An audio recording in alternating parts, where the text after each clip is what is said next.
അപ്പോൾ ഇവിടെ ഈ ഒപ്കോഡ് ഫെച്ച് മെഷീൻ സൈക്കിൾ എന്ന് പറയുന്നത് നമ്മൾ ആ ഇൻറ്റേർണൽ ക്ലോക്ക് ഫ്രീക്വൻസി നമുക്ക് അവിടെ കൊടുത്തിട്ടുണ്ടാവും. പിന്നെ നമുക്ക് അതിനെ റെപ്രസെൻ്റ് ചെയ്തിട്ടാണ് ബാക്കി സിഗ്നൽസിൻ്റെയൊക്കെ പെർഫോമൻസ് എങ്ങനെയാണെന്ന് വിത്ത് റെസ്പെക്ട് ടു ആ ഇൻറ്റേർണൽ ക്ലോക്ക് പീരീഡ് വെച്ചിട്ടാണ് നമ്മൾ പറയുന്നത്. അപ്പോൾ നമ്മുടെ ഈ ഓപ്പറേഷൻ കോഡ് അല്ലെങ്കിൽ ഓപ്പ് കോഡ് നമ്മൾ വെച്ചിരിക്കുന്നത് എവിടെയാണ്, സൂക്ഷിച്ചു വെച്ചിരിക്കുന്നത് മെമ്മറിയിലാണ്.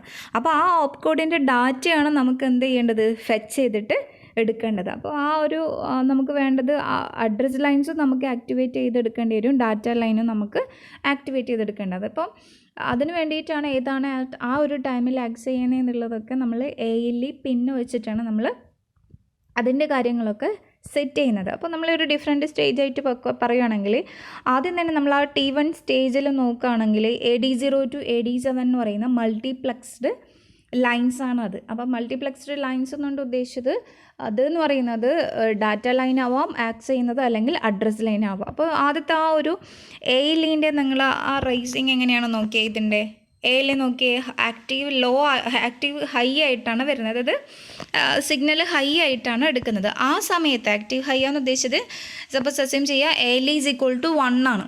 ALEയുടെ വാല്യൂ 1 ആവുമ്പോൾ ആക്റ്റീവ് ആവുന്ന ഏതായിരിക്കും, A0 to A7 എന്ന് പറയുന്ന അഡ്രസ് ലൈൻസാണ് ആ സമയത്ത് ആക്റ്റീവ് ആവുന്നത്. അതായത് AD0 to AD7 എന്ന് പറയുന്നത് ഒരു മൾട്ടിപ്ലക്സ്ഡ് ലൈൻസ് ആണ്. പക്ഷേ അതിൽ നമുക്ക് ALEൻ്റെ സ്റ്റാറ്റസ് അനുസരിച്ചിട്ട് നമുക്ക് അതിൽ നിന്നാണ് 1 ആണെങ്കിൽ അത് AD0 to AD7 എന്ന് പറയുന്ന multiplexed line A0 to A7 എന്ന് പറയുന്ന ലൈൻ അല്ലെങ്കിൽ അഡ്രസ് ലൈൻസിന് ആയിട്ട് ആക്റ്റീവ് ആവും. ഇനി 0 ആണെങ്കിൽ AD0 to AD7 എന്ന് പറയുന്ന multiplexed line D0 to D7 എന്ന് പറയുന്ന ഡാറ്റ ലൈനായിട്ടായിരിക്കും ആക്റ്റീവ് ആവുക. അപ്പോൾ അത് തീരുമാനിക്കുന്നത് നമ്മുടെ ALE ആണ്. അപ്പോൾ ALE ആദ്യത്തിൽ എന്താണ് ആക്റ്റീവ് ആയിട്ടുള്ളത്, ഇത് 1 ആണ്. അപ്പോൾ ആ സമയത്ത് നമ്മളെന്താണ് ഏതാണ് ആക്റ്റീവ് ആവുക എന്ന് പറഞ്ഞത്, ALE ഈസ് ഈക്വൽ ടു 1 വരുമ്പോൾ A0 to A7 എന്ന് പറയുന്ന address lines, low byte address lines ആണ് ആക്റ്റീവ്. അതാണ് നിങ്ങൾ കാണുന്നത്. ആഫ്റ്റർ T1 എന്ന് പറയുന്ന ആ ഒരു സ്റ്റേജിന് സമയത്ത് ലോ ബൈറ്റ് അഡ്രസ്സ്, അതായത് നമ്മുടെ ആ ഒപ്കോഡിൻ്റെ ലോവർ ഓർഡർ അഡ്രസ്സ് നമ്മൾ ഫെച്ച് ചെയ്തിട്ട് എടുത്തു. നെക്സ്റ്റ് സ്റ്റേജിൽ എന്താണ് ഈ ALEൻ്റെ സിഗ്നൽ, പിന്നെ എന്താണ് ALE ഫസ്റ്റ് 1 ആണ്, പിന്നെ എന്താണ് 0 ആയിട്ടാണ് വരുന്നത്. ALE 0 ആകുമ്പോഴെന്തായിരിക്കും, ഏതായിരിക്കും ആക്റ്റീവ് ആവുക, AD0 to AD7 എന്ന് പറയുന്ന മൾട്ടിപ്ലക്സ്ഡ് ലൈൻസിൽ D0 to D7 എന്ന് പറയുന്ന ഡാറ്റ ലൈൻ, അതായത് ഒപ്കോഡ് മെമ്മറിയിലാണുള്ളത്, അതിൻ്റെ ഡാറ്റ നമുക്ക് എടുക്കണം. അപ്പോൾ ആ ഒപ്കോഡിൻ്റെ മെമ്മറിയിലുള്ള ഒപ്കോഡിൻ്റെ ഡാറ്റ നമുക്ക് കിട്ടേണ്ട രീതിയിൽ ആക്റ്റീവായിട്ട് വരും ALEൻ്റെ വാല്യൂ 0 വരുന്ന സമയത്ത്. അതാണ് റിമൈനിങ് സ്റ്റേജിൽ എന്താണ് ലോ ആയിട്ട് ALE ആക്ട് ചെയ്യുന്നത്. അതായത് നിങ്ങളവിടെ ഒരു എറോ മാർക്ക് കാണാം, അവിടെ നിന്ന് നമ്മൾ റീഡ് ചെയ്യേണ്ടത് എന്താണ് നോക്കി, ആ എറോ മാർക്ക് റീഡ് ചെയ്യേണ്ടത് മെമ്മറിയിൽ നിന്നുള്ള ഒപ്കോഡാണ് നമുക്ക് റീഡ് ചെയ്തെടുക്കേണ്ടത്. അപ്പോൾ ഒപ്കോഡ് ഫെച്ചിൽ എപ്പോഴും റീഡേ വരുള്ളൂ, കാരണം നമുക്ക് അതല്ലേ എടുക്കേണ്ടത്. ബ്രിങ്സ് ബാക്ക് എന്ന് പറയുന്നത് ഒപ്കോഡാണ്. അതുകൊണ്ടാണ് റൈറ്റ് നമ്മൾ അവിടെ ഉപയോഗിക്കാത്തതിൻ്റെ റീസൺ എന്ന് പറയുന്നത് നമുക്ക് ഒപ്കോഡാണ് ഫെച്ച് ചെയ്തിട്ട് അവിടെ നിന്ന് എടുക്കേണ്ടത്. അപ്പോൾ ഇതാണ് ALEൻ്റെ വാല്യൂ നമ്മൾ കൺസിഡർ ചെയ്യുന്നത് it's asserted to high or low ആണ് എന്നുള്ളതാണ് നമ്മൾ കൺസിഡർ ചെയ്യുന്നത്. അപ്പോൾ ആ എക്സ്റ്റേണൽ ലാച്ചിൻ്റെ കണ്ടീഷൻ നോക്കിയിട്ടാണ് ആ ഒരു കൺട്രോൾ നമ്മൾ പ്രൊവൈഡ് ചെയ്യുന്നത്. അതായത് കൺട്രോൾ ആൻഡ് സ്റ്റാറ്റസ് സിഗ്നൽസ് ആണ് മെയിനായിട്ട് ഈ ഒരു ടൈമിംഗ് ഡയറക്റ്റിൽ നമ്മൾ റെപ്രസെൻറ്റ് ചെയ്യുന്നത്. പിന്നെ നമുക്ക് റെപ്രസെൻറ്റ് ചെയ്യേണ്ടതെന്ന് വെച്ചാൽ ഇതിൽ IO memory bar S0 S1 എന്ന് പറയുന്ന സ്റ്റാറ്റസ് സിഗ്നൽ 1 ആണോ 0 ആണോ ഇതൊക്കെയാണ് നമ്മൾ കൺസിഡർ ചെയ്യുന്നത്. അപ്പോൾ മുമ്പത്തെ കേസിൽ ഒപ്കോഡ് ഫെച്ചിൻ്റെ അവിടെ നമുക്ക് ആ ഓപ്പറേഷൻ്റെ ഡീറ്റെയിൽസ് ഉണ്ട്. അപ്പോൾ നോക്കുക, ഒപ്കോഡ് ഫെച്ചിൽ IO മെമ്മറി ബാർ എന്ന് പറയുമ്പോൾ എന്താണ് അതിൻ്റെ സ്റ്റാറ്റസ് എങ്ങനെയാണ്, 0 ആണ്, S1 1 ആണ്, S0 എന്ന് പറയുന്നതും 1 ആയിട്ടാണ് വരുന്നത്. അപ്പോൾ നമ്മൾ എന്ത് റെപ്രസെൻറ്റ് ചെയ്യണം, ആ സ്റ്റാറ്റസ് സിഗ്നലിൻ്റെ അവിടെ ഈ ഒരു ഫസ്റ്റ് ലൈൻ ഒപ്കോഡ് ഫെച്ചിൻ്റെ ഈ ഒരു സ്റ്റാറ്റസ് കണ്ടീഷൻ വേണം അവിടെ നമ്മൾ റെപ്രസെൻറ്റ് ചെയ്യാൻ വേണ്ടിയിട്ട്. നോക്കിക്കേ അവിടെ എന്താണ് എഴുതിയിരിക്കുന്നതെന്ന് നോക്കിയേ, അവിടെ 0 എന്ന് ഉദ്ദേശിച്ചത് എന്താണ്, ആ സമയത്ത് ആക്റ്റീവ് ആവും. പറയാം IO മെമ്മറി ബാർ എന്ന് പറയുന്നത് മെമ്മറി എപ്പോഴാണോ 1 വരുന്നത് IO ഓപ്പറേഷൻ ആയിരിക്കും, 0 വരുമ്പോൾ എന്താണ് മെമ്മറി ഓപ്പറേഷൻ അല്ലേ. കാരണം IO memory bar is equal to 0 എന്ന് പറയുന്നത് മെമ്മറി ഓപ്പറേഷനാണ് ഇവിടെ നടക്കുന്നത്. അതായത് IO ഓപ്പറേഷൻ അല്ല, മെമ്മറി ബാർ എന്ന് പറയുന്നത് ആക്റ്റീവ് ലോ ആയിട്ടാണ് ആക്ട് ചെയ്യുന്നത്. അപ്പോൾ 0 വന്നിട്ടുണ്ടെങ്കിൽ അത് ആക്റ്റീവായിട്ട് വർക്ക് ചെയ്യും.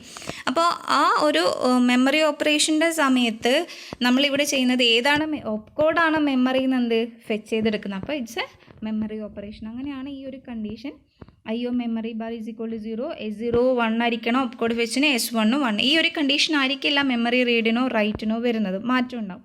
അപ്പോൾ ഇതാണ് നമ്മൾ ഇതിൻ്റെ ഒരു ഓവറോൾ പിക്ചർ എന്ന് പറയുന്നത്. ഇതിപ്പോൾ നമ്മൾ first T stage first T സ്റ്റേജിൻ്റെ ആ ഒരു ലെവൽ മാത്രം നമ്മളിപ്പോൾ ഡിസ്കസ് ചെയ്യുക. ഇനി മിഡിൽ ഓഫ് T2 എന്ത് സംഭവിച്ചു? T2ൻ്റെ ഒരു മിഡിലെത്തുന്ന സമയത്ത് നമ്മൾക്ക് എന്താണ് സംഭവിച്ചിരിക്കുന്നത്? ALEൻ്റെ വാല്യൂ അസോർട്ടഡ് ടു ലോ ആയി. ലോ എന്ന് ഉദ്ദേശിച്ചത് നമുക്ക് ഇനി വേണ്ടത് ഒപ്കോഡിൻ്റെ ഡാറ്റയാണ്. അതായത് D0 to D7 മൾട്ടിപ്ലക്സ്ഡ് ലൈനായിട്ടുള്ള AD0 to AD7ൽ D0 to D7 എന്ന് പറയുന്ന ഡാറ്റ ലൈനായിരിക്കും ഈ സമയത്ത് ആക്റ്റീവ് ആവുക. കാരണം ALE is asserted to low ആയിട്ടാണ് ആക്ട് ചെയ്തിരിക്കുന്നത്. നോക്കി, ALEൻ്റെ വാല്യൂ 0 ആയിട്ടല്ലേ വരുന്നത്. അപ്പോൾ അതിന് കറസ്പോണ്ടിങ് ആയിട്ടാണ് നമ്മൾക്ക് ഈ ഒപ്കോഡ് ഫെച്ച് ചെയ്തിട്ട് എടുക്കേണ്ടത്. അപ്പോൾ അതിന് വേണ്ടിയിട്ട് ആ ALE നമ്മൾ കൺസിഡർ ചെയ്യുന്നത്.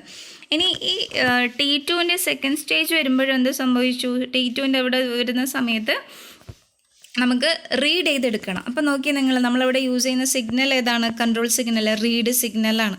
അപ്പോൾ ആ ലോ ആവുന്ന സമയത്ത് നമുക്ക് ഇനി ചെയ്യേണ്ടത് നമ്മുടെ ഒപ്കോഡ്, അതിപ്പം ഏത് ഇൻസ്ട്രക്ഷൻ ആയിക്കോട്ടെ, ജമ്പോ അല്ലെങ്കിൽ സ്റ്റോറോ അതാണെങ്കിൽ അതിൻ്റെ ഡാറ്റ നമുക്ക് എടുക്കണം. അപ്പോൾ ആ ഒപ്കോഡ് അറിയാം, അതാണ് അവിടെ ഒരു ഏരോ മാർക്ക് കൊടുത്തിരിക്കുന്നത്. അപ്പോൾ അത് നമുക്ക് കൺസിഡർ ചെയ്യാൻ വേണ്ടിയിട്ടാണ്. ആ എല്ലാ സമയത്തും നമുക്കറിയാം റീഡ് ബാർ അല്ലെങ്കിൽ റൈറ്റ് ആണെങ്കിൽ അത് ആക്റ്റീവ് ലോ സിഗ്നൽസ് ആണ്, ആക്റ്റീവ് ഫോർ ലോ സിഗ്നലാണ്, അല്ലെങ്കിൽ ആക്റ്റീവ് ഫോർ 0 ആണ് അത് ആ ഒരു സിഗ്നൽ ആക്ട് ചെയ്യുന്നത്.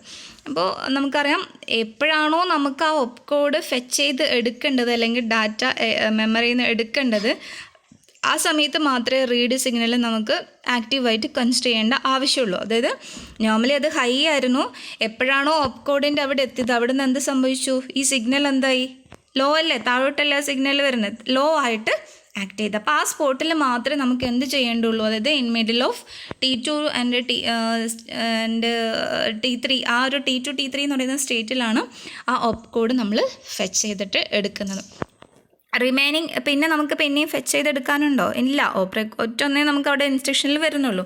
റിമൈനിങ് വീണ്ടും റീഡ് സിഗ്നൽ എന്തായി? ഹൈ ആയിട്ട് മാറി. കാരണം ഹൈ ആവാന്ന് പറയുന്നത് റീഡ് അത് ഇന്നാക്റ്റീവ് ആയിരിക്കും ആ ഒരു സമയത്ത്. റീഡ് ലോ ആണെന്ന് ഉദ്ദേശിച്ചത് നമ്മൾ ആ സമയത്തായിരിക്കും റീഡ് ചെയ്ത് എടുക്കുന്നത്. ഇനി T3ൻ്റെ സ്റ്റേറ്റിൽ എന്ത് പറ്റി? നമ്മുടെ ALE അഗെയിൻ ഹൈ ആയിട്ട് മാറി. കാരണം നമുക്ക് ഇനി ആവശ്യമില്ലല്ലോ, ഡാറ്റ ലൈന് മാത്രമേ നമുക്ക് കൺസിഡർ ചെയ്യേണ്ട ആവശ്യമുള്ളൂ. അപ്പോൾ ബാക്കിയുള്ള കൺട്രോൾ സിഗ്നലൊക്കെ മുമ്പത്തെ അതേ സ്റ്റേറ്റ് തന്നെ കണ്ടിന്യൂ ചെയ്തിട്ട് എടുക്കുകയാണ്. നിങ്ങൾ ഇനി ഇതിൽ നോക്കി, അതിൻ്റെ T4 എന്ന് പറയുന്ന സ്റ്റേറ്റിൽ എങ്ങനെയാണ് വരുന്നത്? T4 എന്ന് പറയുന്ന സ്റ്റേറ്റിൽ പ്രോസസറിൻ്റെ ഇൻറ്റേർണൽ ഓപ്പറേഷൻ്റെ എക്സിക്യൂഷന് വേണ്ടിയിട്ടാണ് നമ്മൾ ആ ഒരു T4 സ്റ്റേറ്റ് യൂസ് ചെയ്യുന്നത്. ആ ടാസ്ക് കംപ്ലീറ്റ് ചെയ്യണം, അത് 1/t ഇൻസ്ട്രക്ഷനാണ് വരുന്നത്. അപ്പോൾ അതിന് വേണ്ടിയിട്ടാണ് നമ്മൾ T4 സ്റ്റേറ്റ് വരുന്നത്. അപ്പോൾ ഇതാണ് ഒരു ഒപ്കോഡ് ഫെച്ച് മെഷീൻ സൈക്കിൾ എന്ന് പറയുന്നത്. ഇനി ഓൾമോസ്റ്റ് ഇനി memory read, memory write, IO read, IO write almost same ആണ്. പക്ഷേ ഏതായിരിക്കും അവിടെ വ്യത്യാസം വരുന്നത്? ചിലപ്പോൾ റീഡ് ആവും, റൈറ്റ് ആവും. ഒപ്കോഡ് ഫെച്ച് ആയതുകൊണ്ടാണ് നമുക്ക് റീഡ് ചെയ്തിട്ടാണ് എടുക്കേണ്ടത്. അപ്പോൾ മെമ്മറി റൈറ്റ് ഒക്കെ ആണെങ്കിൽ അവിടെ റീഡിന് പകരം എന്താണ്? റൈറ്റ് ബാർ ആയിരിക്കും വരുന്നത്, WR ബാർ. അതേപോലെ പിന്നെ മാറുക നമ്മുടെ ഈ സ്റ്റാറ്റസ് സിഗ്നലിൻ്റെ കണ്ടീഷനാണ്. കാരണം ഓരോ ഓപ്പറേഷൻ്റെ സമയത്തും IO memory bar S0 S1 എന്ന് പറയുന്ന ആ ഒരു കണ്ടീഷൻ എന്താണ് അവിടെ ചേഞ്ച് വരുന്നുണ്ട്. അപ്പോൾ അതൊന്ന് ശ്രദ്ധിച്ചാൽ മതി. അപ്പോൾ നെക്സ്റ്റ് നമുക്ക് ഇനി എടുക്കാനുള്ളത് മെമ്മറി റീഡാണ്. അപ്പോൾ മെമ്മറി റീഡിൻ്റെ സമയത്ത് എന്ന് പറയുന്നത് നമ്മൾ പറഞ്ഞു ഒപ്കോഡ് ഫെച്ച് മാത്രമേ എന്താണ് 4T സ്റ്റേറ്റ്സിൽ ആക്ട് ചെയ്യുന്നുള്ളൂ.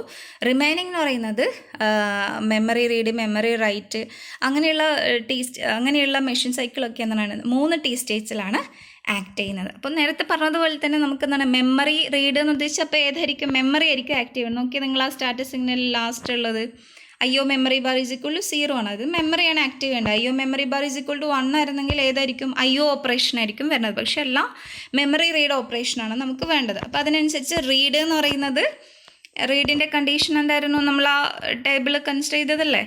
ടേബിളിൽ എന്തായിരുന്നു? റീഡ് റൈറ്റ് എന്നുള്ള ഓപ്പറേഷൻ ഇല്ലേ? അതെടുത്തിട്ട് നോക്കുക. മെമ്മറി റീഡ് ആണെങ്കിൽ 10 ആണ്, മെമ്മറി റൈറ്റ് ആണെങ്കിൽ എന്താണ്? 01 ആണ്. ഇനി IO റീഡ് ആണെങ്കിൽ 10, IO റൈറ്റ് ആണെങ്കിൽ 01. ഈ കണ്ടീഷൻ ഒന്ന് ഓർക്കുക. അത് മെമ്മറീൻ്റെ സ്റ്റാറ്റസ് എന്താണെന്നും കൂടി നോക്കാം. അത് വേണം നിങ്ങൾ ആ സ്റ്റാറ്റസ് സിഗ്നലിൻ്റെ അവിടെ റെപ്രസെൻറ്റ് ചെയ്യാൻ വേണ്ടിയിട്ട്. പിന്നെ ഇവിടെ നമുക്കറിയാം മെമ്മറി റീഡ് ആയതുകൊണ്ട് റീഡ് സിഗ്നൽ തന്നെ. അപ്പോൾ ഇതിൻ്റെ ഓൾ ഓവർ ആക്ഷൻസ് എന്ന് പറയുന്നത് സെയിം ആണ്. അപ്പോൾ നമുക്കറിയാം ഒരു സിഗ്നലിന് ലോ ബൈറ്റ് അഡ്രസ്സ് ഉണ്ടാവും, ഹയർ ബൈറ്റ് അഡ്രസ്സ് ഉണ്ടാവും. ഹയർ ബൈറ്റ് എന്ന് പറയുന്നത് നമ്മൾ A8 ഇപ്പോൾ ഇവിടെയാണെങ്കിലും multiplex line AD0 to AD7 അതിൻ്റെ അഡ്രസ്സ് എന്ന് പറയുന്നത് A0 to A7 law byte അഡ്രസ്സേ കിട്ടിയിട്ടുള്ളൂ.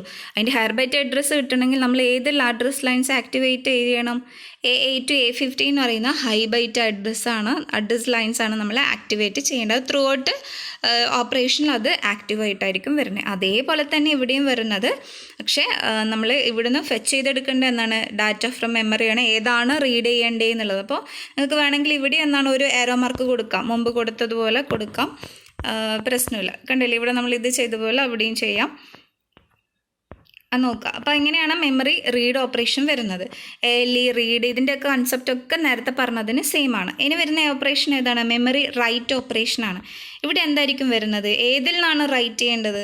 നേരത്തെ നമ്മൾ കൺസിഡർ ചെയ്തിരിക്കുന്നത് നമുക്ക് റീഡാണ്. എവിടെയാണ് ആ ഡാറ്റ സ്റ്റോർ ചെയ്തിരിക്കുന്നത്? മെമ്മറിയിലാണ്. അതുകൊണ്ടാണ് നമ്മൾ ഡാറ്റ ഫ്രം മെമ്മറി എന്ന് പറയുന്നത്. പക്ഷേ എപ്പോഴും റൈറ്റ് ചെയ്യുന്ന സമയത്ത് എന്തായിരിക്കും സംഭവിക്കുക? എവിടെ നിന്നുള്ള ഡാറ്റ എടുക്കേണ്ടത്? പ്രോസസ്സറിൽ നിന്നുള്ള ഡാറ്റ ആയിരിക്കും നമ്മൾ കൺസിഡർ ചെയ്യേണ്ടത്. ബാക്കി റിമൈനിങ് കണ്ടീഷൻസ് ഒക്കെ സെയിം ആണ്. അപ്പോൾ നമ്മൾ റീഡല്ല എടുക്കേണ്ടത്. പിന്നത്തെ ഓപ്പറേഷൻ എന്ന് പറയുമ്പോൾ WR ആണ്. അതിൻ്റെ status signal IO memory bar എന്ന് ഉദ്ദേശിച്ച് മെമ്മറി ആക്സസ് ചെയ്തു. റൈറ്റിൻ്റെ ഓപ്പറേഷൻ വരുന്ന സമയത്ത് S0ൻ്റെ വാല്യൂ 1ഉം S1 0 ആണ്. അതവിടെ റെപ്രസെൻ്റ് ചെയ്യുക. പിന്നെ ഇവിടെ വരുന്ന ചേഞ്ച് എന്ന് പറയുന്നത് റീഡല്ല വരിക, റൈറ്റാണ്, മെമ്മറി റൈറ്റ്. അപ്പോൾ എന്താണ്? ആക്റ്റീവ് ലോ സിഗ്നലാണ്. അപ്പോൾ എവിടെ മാത്രമേ അത് ആക്റ്റീവ് ആക്കേണ്ടുള്ളൂ? ഡാറ്റ ഫ്രം മൈക്രോ പ്രോസസർ വരുന്ന സമയത്ത് മാത്രമേ അത് ആക്റ്റീവ്, അതായത് ആഫ്റ്റർ T2 to T3 എന്ന് പറയുന്ന ആ ഒരു സ്റ്റേജിൽ മാത്രമേ നമുക്ക് എന്താണ് ആ ഒരു റൈറ്റ് സിഗ്നലിനെ ആക്റ്റീവാക്കി വെക്കേണ്ടതുള്ളൂ. ഇതാണ് മെമ്മറി റൈറ്റ് എന്ന് പറയുന്നത്. ഇനി ഇതേപോലെ തന്നെ IO റീഡ് ഉണ്ട്. IO റീഡ് എന്ന് ഉദ്ദേശിച്ചതായിരിക്കും ഇപ്പോൾ ഇവിടെ ഉണ്ടാകുന്ന ചേഞ്ച് എന്താണ്? നമ്മളെപ്പോഴും റീഡ് ചെയ്യുന്ന ഒരു പോർട്ട് എന്നായിരിക്കും. പ്രോസസ്സർ നല്ലൊരു പ്രോസസ്സിന് കറസ്പോണ്ടിങ് ആയിട്ട് വരുന്ന പോർട്ട് എന്നാണ് വരുന്നത്. അപ്പോൾ ഇവിടെ നമ്മൾ ആദ്യത്തെ സ്റ്റേജ് എന്ന് പറയുന്നത് നമ്മൾ T1 സ്റ്റേജ് കൺസിഡർ ചെയ്യുകയാണെങ്കിൽ അവിടെ ആദ്യം നമ്മൾ അതിൻ്റെ ലോവർ അഡ്രസ്സ് എടുക്കും. അതിന് വേണ്ടിയിട്ട് ALEനെ കൺസിഡർ ചെയ്യും. ALE ഹൈ ആക്കും, പിന്നെ ALE ലോ ആക്കും. ALE ലോ ആക്കുന്ന സമയത്ത് നമ്മൾ ഡാറ്റ ലൈൻ ആക്സസ് ചെയ്തെടുക്കും. അപ്പോൾ ആ പോർട്ടിലുള്ള ഡാറ്റ നമ്മളെടുക്കും. പിന്നെ നമുക്ക് ഇനി ഹയർ ഓർഡർ അഡ്രസ്സിന് വേണ്ടിയിട്ട് A8 to A15 എന്ന് പറയുന്ന ലൈൻസ് നമ്മൾ ചൂസ് ചെയ്യും.